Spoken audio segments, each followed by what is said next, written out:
करीब 15 महीने पहले ऑपरेशन सिंदूर में तबाह ये जैश ए मोहम्मद का आतंकी मरकज है। नाम है सुभान अल्लाह मरकज।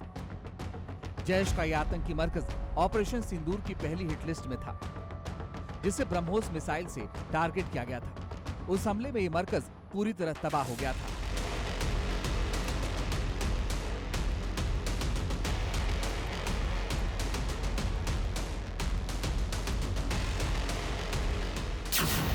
जैश के जिस मरकज को ब्रह्मोस ने किया था तबाह, मसूद अजहर का वो मरकज 15 महीने बाद। बहावलपुर में जिस मरकज की करीब पूरी चारदीवारी ध्वस्त हो गई थी, अब वो कुछ इस तरह संगमरमरी चमक बिखेर रहा है।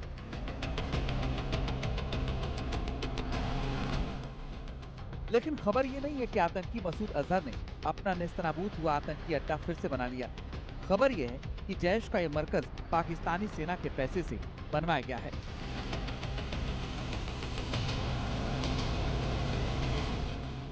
पाकिस्तानी मीडिया से आ रही खबरों के मुताबिक मरकज को दोबारा बनवाने के लिए पाकिस्तान के तीनों सेनाओं के प्रमुख जनरल मुनीर ने 25 करोड़ रुपए हाफिज सईद को दिए।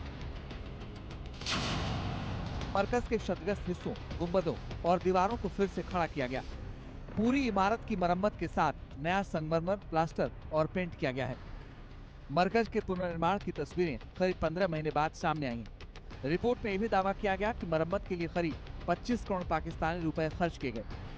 इसमें करीब 11 करोड़ रुपए अकेले सेंट्रल हॉल को बनाने में खर्च किए जाने का दावा है।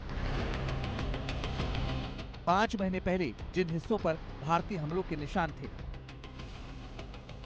वहां अब नए गुंबद, ताजा प्लास्टर, चमकदार पेंट और मार्बल नजर आ रहा है। जिस आतंकी ठिकाने को भारत की कार्रवाई ने खंडहर में बदल दिया था, पाकिस्तान में उसकी मरम्मत कर उसे फिर से खड़ा कर दिया गया।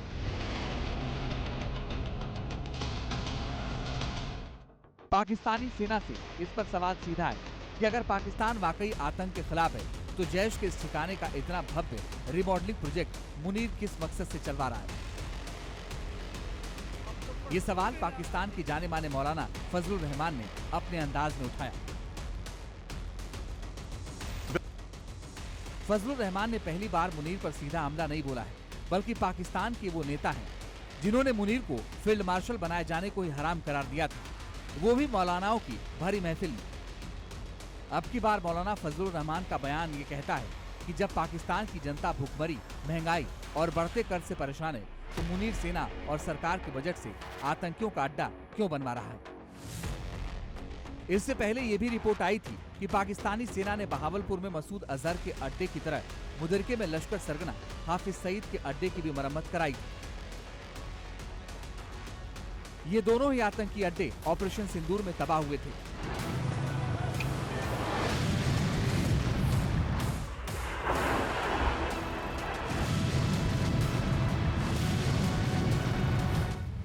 इन हमलों में मसूद अजहर और हाफिज सईद दोनों आतंकियों के कई करीबी रिश्तेदारों की भी मौत हुई थी। सबसे ज्यादा करीबी मसूद अजहर के मारे गए थे।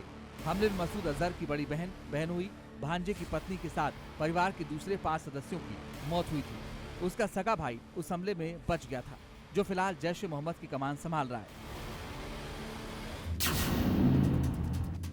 मोहिद्दीन औरंगजेब मसूद अजहर का सगा भाई है। भारत ने उसे यूएपीए के तहत वांटेड टेररिस्ट घोषित किया है। औरंगजेब 2019 में पुलवामा आतंकी हमले का मुख्य साजिश करता है। वर्तमान में बहावलपुर में किसी अज्ञात लोकेशन से आतंकी ठिकाने संभाल रहा है। बहावलपुर में औरंगजेब की सिक्योरिटी पाकिस्तानी सेना देख रही है। जिस तरह पाकिस्तानी सेना ने जैश ए मोहम्मद का मरकज मरम्मत कराया और उसके मेन हैंडलर औरंगजेब को फुल सिक्योरिटी के साथ बहावलपुर में छिपा रखा है, इससे पाकिस्तानी सेना का दोहरा चेहरा दुनिया के सामने खुल चुका है। जिस आतंकी संगठन को संयुक्त राष्ट्र ने मोस्ट डेंजरस लिस्ट में शामिल किया है, उसके परिसर के पुनर्निर्माण में इतनी बड़ी रकम का इस्तेमाल कैसे हुआ? मरकज परिसर में मौजूद मदरसा अल साबिर और कमांडरों के रहने वाले हिस्सों में नए निर्माण का दावा किया गया है। यानी मामला सिर्फ टूटी दीवारें या गुंबद ठीक करने तक सीमित नहीं दिखता। परिसर के उन हिस्सों में भी काम हुआ है जिन्हें जैश की गतिविधियों से जोड़ा जाता रहा है।